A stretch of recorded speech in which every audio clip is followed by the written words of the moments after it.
Today we are obviously back at the Grenville Turner Studios in Cranfield, and we are going to be talking about business development because apparently it's International Business Development Appreciation Week.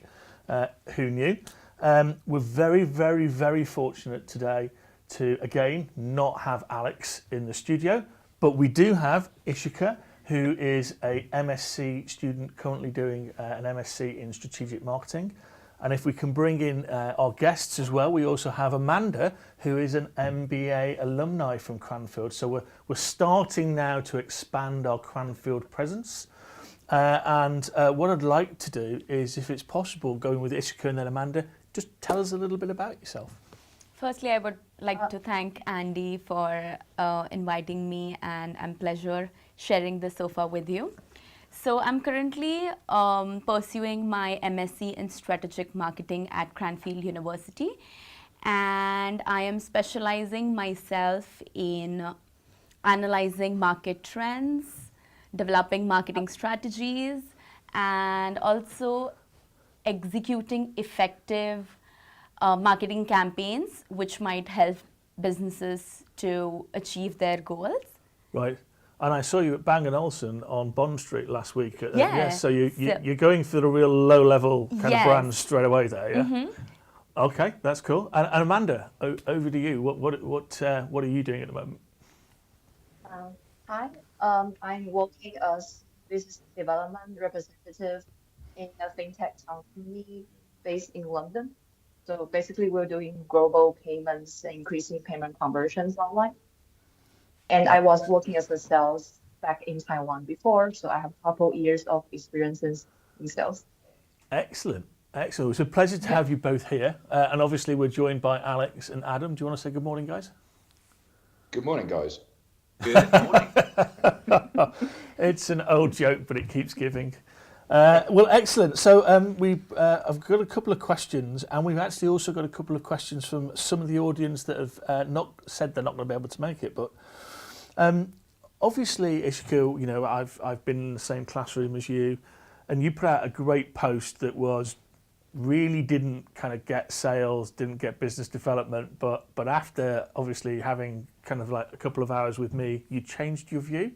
Yeah, absolutely. Because earlier back in India, when I was working as a sales executive in a company, sales was too boring for me. It was like too hectic, and it was like only selling what we have told to sell. But eventually my perspective over sales changed after the module that was taught by you and Mr. Javier.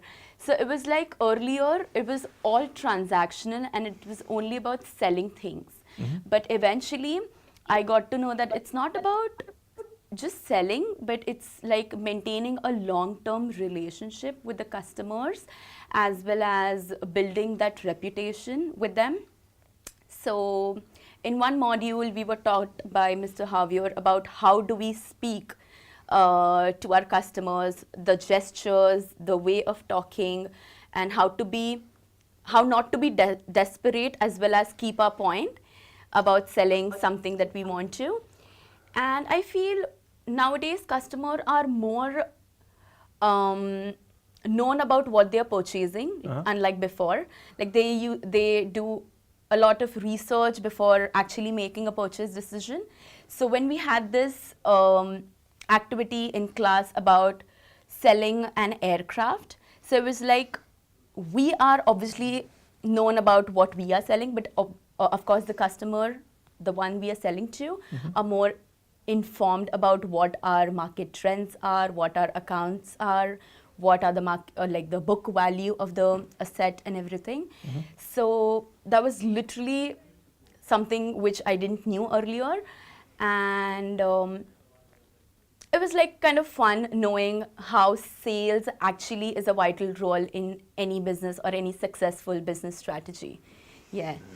It is indeed. You know, I'm sorry, Andy, I'm not surprised Ishika has been through that experience. I think so many companies feel that they can scale sales, and they're living in this world where maybe that worked temporarily for a few years when this idea of content creation and scaling content creation and the traditional funnel actually delivering sales to an organization at the level they needed them to. And then I feel like companies are still chasing that, and the reality is it doesn't work anymore.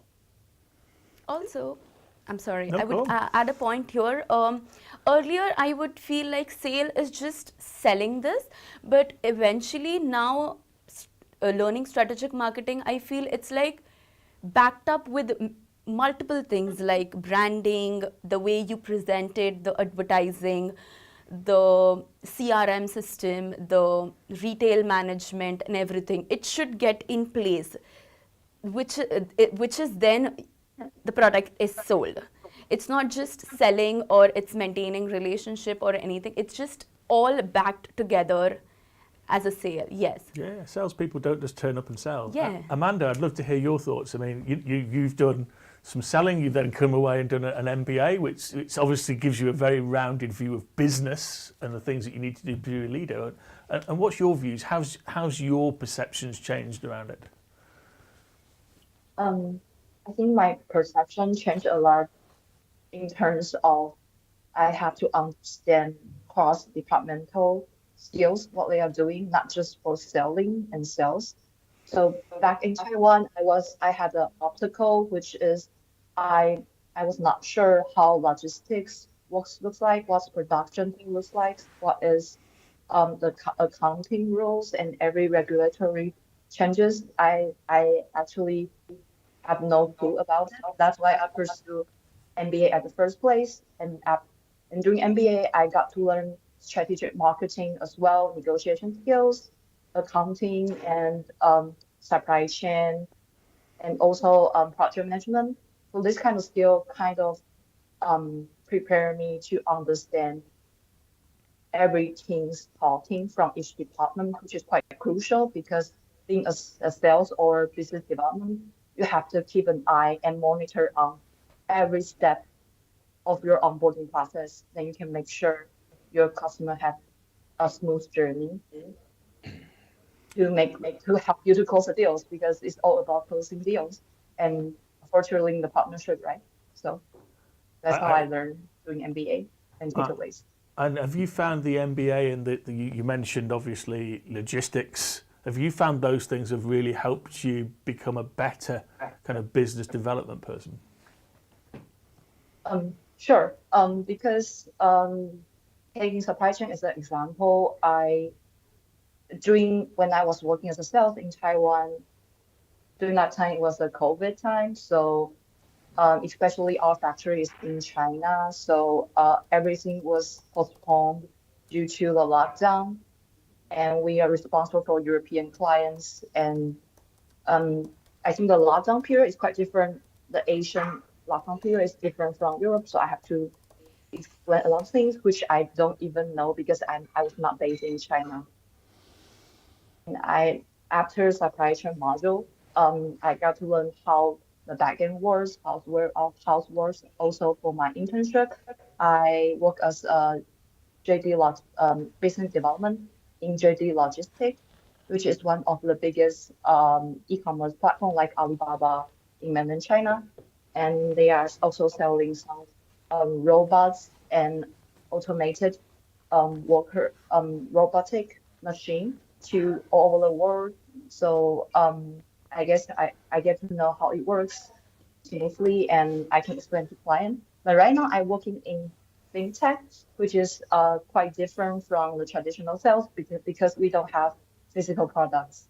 So it's all about negotiating with engineer, integration, and compliance. So it's a new journey for me. Wow. I'm interested, Ishika, coming back to you. Before you kind of had obviously a wonderful lecture with me, which is just understandable, that would be a great change in your life. Of course. Thank you, gentlemen. Yeah. Adam's just run off to be violently ill. Did you see sales as having a stigma? Did you kind of look at it and go, not for me? If I talk about stigma, I feel that there are some circle in sales where people do find it a little pushy. And we've talked about this in class where sometimes it's like too uncomfortable for people, like if they would like people think that how do we convince people to buy something they don't want to, and so then it comes like I feel like sales is about understanding what our customer needs and providing solution to it ethically. So there might be some stereotypes about sales regarding their not very like overwhelming for people, but I feel like it's very important for business to grow in order to survive in this competition. So there might be some people who actually think like the Gmail emails that pop up every single day about something that people are not willing to do, but there are some different segments that actually get influenced by these sales strategies. Mm-hmm. So there are pros and cons both, according to me. Yeah, I think there is. It begs a question. It begs a question, actually. I'm really curious, having kind of worked in different continents, different countries, and led teams in different countries where, you know, a team might say, well, hang on, that approach won't work here. But we've got Amanda from the Far East. We have Ishika from India. Do you see huge cultural differences? Do you see that, you know, sales as a profession won't work here, or certain methodologies won't work here? If I talk back in India, there are many methodologies because when I was studying branding module, Mrs. Sharifa taught us how the advertisement is pictured in order to influence customers. So some advert that were trending in the UK that did not go well in India. So I guess the businesses should have segment market about what they want to sell and apply the business strategies accordingly, I believe. The language used. Yeah, and also the culture involved, because there was an advert which went like if I talk about Bulberry, the brand, which had a backlash back in China. We had this discussion in class because they kind of did not consider the culture in China, and it was banned in China for a while, I guess. So I think everything gets in place. Like if you're advertising something in India, you should consider that segment, and while you advertise in UK or for that matter China, so we have to consider segments accordingly. Yeah, and I guess from a sales perspective, Amanda, what's your view? Yeah, actually, I segment customers from different regions. So, for example, I put European as Europe, EU, and UK as one, and the States as another, and Asia. The reason why I divided into three is because I understand, I get to know that the people from the States or India, they kind of accept like hard sales and more aggressive way to do sales, and they follow up quite frequently. And also like do sales pitch in bulk. They just more focus on result and efficiency rather than like fostering a partnership, I would say, because they are very money driven. But for European clients, because I when back in Taiwan, I also focus on European markets. It's more about consultation and indirect sales pitch for them. You have to make a connection with them first to make them to build a trust, and you can ask about some questions and their insight for their industry. Then maybe you can find a place to step in. Oh, we have this kind of solution if you're interested. So for European clients, I never do hard sales. I rather do consultation and first and see what do they need in the product point of view or user's point of view to help them to grow the business. You have to make them think like you are helping them to do the revenue groups instead of just selling product. For Asia, it's quite East Asia. is another different story because, as you know, we encourage like hustle culture, like working overtime, something like that. So I did witness a lot of our Chinese teams, they have to work with their phones even at night because the customer texting on WeChat like every day, even it's the weekdays, weekends. So it's and they have to go out to have a gym together. It's not like the social network drinking European culture. It's more like they really have to get drunk sometimes. So it's quite interesting to find cultural differences. But I'm not in charge of Chinese clients, but I also will sometimes will make connection with them and find differences, and then I will formulate my strategic way to do a sales approach. It's brilliant. I'm okay with that get really drunk culture, by the way. I think it's underexplored in sales. Ishika, I you thought mentioned something. I thought something was really interesting here. So both of you guys are at the start of your careers, and Amanda, you said about consultative sell, and Ishika, you said about ethical sell. And I think it's really interesting that young people that are coming into the sales industry have got a very mature and good, in quotes, view of what sales should be. And both of you kind of railed at the concept of, oh, hard sell, or yeah, just forcing people to buy something they don't want to. Both of you went, oh, no, don't like that. And I think it's really interesting that already you are behaving in that way, that you're looking to do the right thing and sell people something that they need, and you're looking to sell something that will solve their problems rather than just sell something. Although clearly you're both aware of the fact that you do actually have to still sell something, but you want to sell the right thing to the right person at the right time. And I think that's tremendous. Yeah, I do too, and I think some great comments that are coming in here. Obviously, the one here, the extent to which the general public does think we are, the profession is unethical, is a challenge. And I echo Adam's sentiments that to have two people who are at the start of their career talking about that and grasping that right now, and still considering business development and sales as something that is worthy and fundamentally it's the lifeblood of every business is really cool. So from that perspective, I want to kind of change gears ever so slightly. So the question that came in to us, and I'd like both of your views on this if possible, is does sales equal business development and everything else is account management? And if you take a while just to think about that before you dive in, but I have a set view, but that it's not about us, it's about you. So I'll repeat the question. Does sales equal business development and everything else is account management?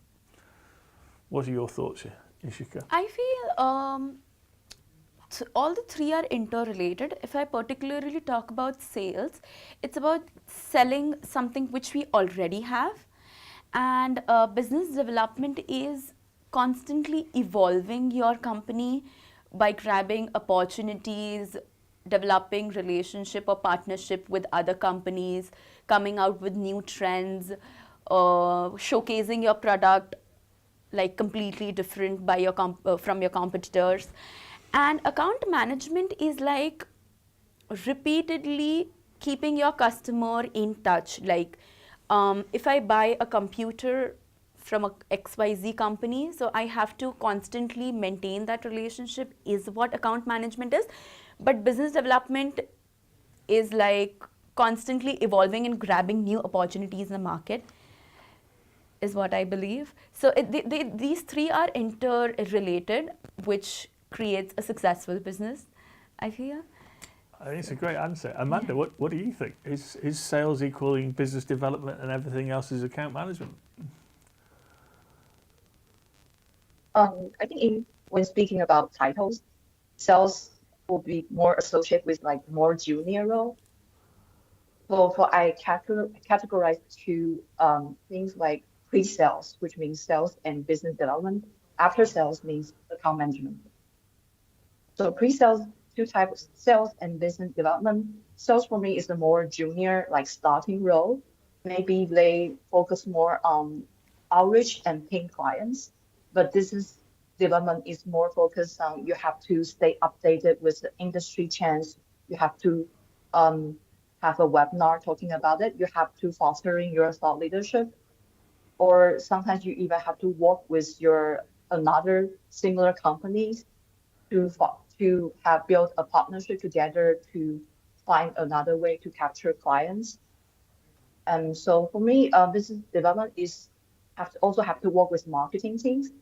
I think the huge differences from sales and business development is about marketing, how you marketing yourself, how you push your marketing to um, provide the visuals to help customer to understand how everything works. And after sales, which is account management, is more like upselling and cross-selling skills because they already close the deals. They pass to account manager. They have to monitor all the transactions and every products. And for more like manufacturing role, account manager, they have to focus on the quality control more and also after selling product, what's their feedback. But if you're working in tech, account manager will be more like cross-selling and upselling based on what they have and finding their needs before they even figure out. So that's how I categorize three different roles in terms of title. Yeah, I think that's absolutely brilliant. I think both answers are wonderful. My own interesting personal experience was being stood in front of 100 account managers at a company which will remain nameless and talking about sales and targets, and there was people at the back going, no, don't do that, don't say that, these people aren't in sales. And the viewpoint was, well, do they have a target? Do they have goals? Do they have a... And the answer was yes to all those things. So what happens if they don't hit their target? Well, they get asked to move on. Yeah. So to me, it looks like a sales role. But to your point, Amanda, I thought was really, really powerful. It's a different type of sale. And I loved your vision of cross-sell, upsell, maintain sell. Absolutely fantastic. Guys, what do you think? Yeah. So I guess my thoughts have been sort of conditioned over many years of doing various different roles within companies. And so I think a little bit like Amanda, there's almost this role for each. If we think of it as job titles, business development is typically lead generation, working with marketing perhaps. Sales is managing the deals and closing the deals, and then account management is looking after existing customers. But I took it upon myself to ask ChatGPT their view. I don't know if you want to hear the answer. Yes, please. Business development encompasses the ideas, initiatives, and activities aimed at making a business better. This includes increasing revenues, growth in terms of business expansion, increasing profitability by building strategic partnerships, and making strategic business decisions. Business development activities extend across different departments, including sales, marketing, project management, product management, and vendor management. Networking, negotiations, partnerships, and cost-saving efforts are also involved. All these different departments and activities are driven by and aligned to the business development goals. Well done, ChatGPT. It's really interesting, isn't it, that you asked ChatGPT for a definition of business development, and what it gave was a more strategic perspective on that than you have, and indeed I have, because business development is beneath sales in the hierarchy within most organizations that I know, but actually it shouldn't be, because business development is it's not just about selling. I use just with a small j. It's not just about selling. It's about developing business, developing markets, developing relationships, which is a much more strategic and long-term objective potentially. But it comes back to what Amanda was saying, isn't it, about when you did your MBA? Actually, that broader perspective is now helping you be in this business development role. Yeah, of course. I heard from like a lot of MBA alumni, not particularly in Cranfield, they all say that, oh, after studying MBA, you might not get the value right after you graduate, but everything will hit you like maybe within 3 years. But for me, it already hit me right now because I really have to negotiate with internal teams or like in products and also even accounting, marketing, and integration team about everything. If I cannot understand how it works, if especially right now, we have office all over the world, we cannot meet in person. So I think studying MBA can really help me to have at least basic understanding about what they are talking about and what is the better way to communicate, because sales for me is the act as a voice of customer and also the company face. So translation is quite important internally and externally. No, I think that is really important, and I think the commentary, the things that you put out there, Alex, and then your follow on, Adam, is right. It's like we just think about it. Let's be really harsh. It's about people knocking on doors. That's what it's about. Business development is about that. It's just a numbers game, and actually, it isn't. And how many people get the opportunity to work across sector, work across the companies, and bring something to market in a more accurate way. I know I've worked for companies where product marketing and product development were so divorced from the sales organisation and the customer conversation, it was almost embarrassing. But maybe these are the things that we do need to address going forward, because you're going into whatever role you go into, Ishika and Amanda, in yours, you are the linchpin of making sure that the revenues of your organisation reach the highest that they possibly can be. Yeah, and how many salespeople right now are being asked, how many calls have you made? How many emails have you sent? Why aren't you updating the CRM? As opposed to, how can I help you develop relationships better? Funny is one word, Andy. I'd use frustrating for many. Yeah, I think it is, but I think this is the great thing, isn't it? That we're open enough as three old white farts to be listening to the views of people coming into. Speak for yourself. Yeah. Sorry, mate, I'm looking at you right now, mate. You're in that category, believe me. Yeah. But what's actually fascinating, and I'm going to kind of throw this to you, Amanda, if I can, and ask you, in terms of the people you interact with, in the customers that you want to sell to, what's the demographic like? Because there's increasing kind of theories now, quite rightly, that actually, and I think Jensen put it out yesterday, Alex's son and one of my colleagues, that Gen Z is a completely different world. It's very diverse. It's very much female-led. It's very non-white-led. And yet I've got this funny feeling that traditional sales organisations are very white, middle-aged led and don't look like their customers at all. So, Amanda, your experience of what do your customers look like? Because right now I'm more focused on game industry and e-commerce. So two of this industry have the extremely different demographic. For games, most people I talk to, they are about 30 years old male, because I have talked to the publishers, producers. So the game enthusiastic, I would say mostly male, but that's why I also meet a lot of women. They kind of have non-profit organization called Women in Games to help women to understand the games landscape.